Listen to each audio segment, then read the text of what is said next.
Hi, and welcome again to One Big Thing, a KAC legislative update.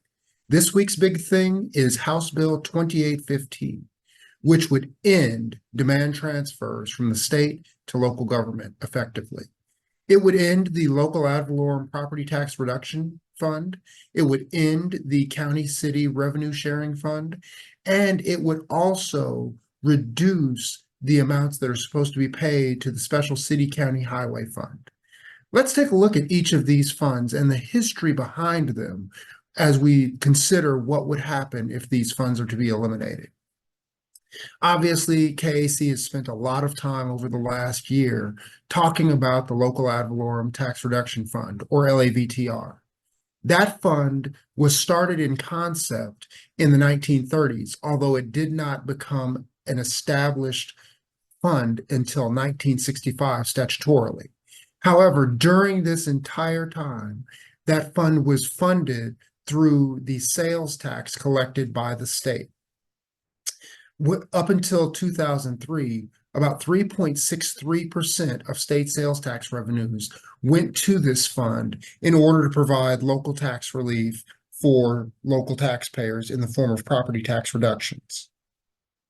The City County Revenue Sharing Fund was established in the 1970s, and it was established as a result of the local share of cigarette and liquor taxes being absorbed by the state. So in 1978, the state agreed to send those revenues back to the cities and counties in the form of the City County Revenue Sharing Fund. However, that fund has also not been paid since 2003. But 2.83% of state sales and use taxes were to be going to cities and counties through this fund. That hasn't been funded since 2003. And finally, the Special City County Highway Fund. This fund is not being eliminated in its entirety through House Bill 2815, but some of the demand transfers that are supposed to go to cities and counties are being eliminated. And that's specifically the amounts that are generated from the motor carriers, the commercial motor carriers, through fees and taxes.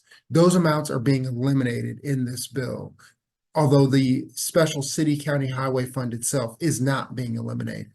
However, these demand transfers haven't been paid since 2010. And so what we see here is the partnerships that were agreed to through the state, through the LAVTRF, through CCRS, and through the Special City County Highway Fund.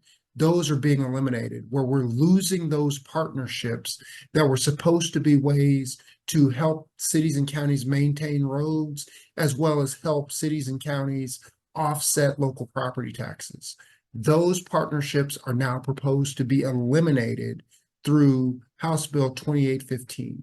I would encourage all county officials to get in contact with your House delegation, particularly members that sit on the House Taxation Committee, as they will be considering House Bill 2815 next week.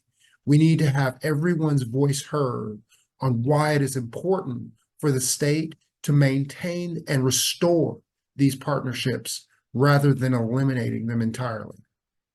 That's all for this week, but I look forward to talking to you again next week. Until then, this has been One Big Thing. Thank you.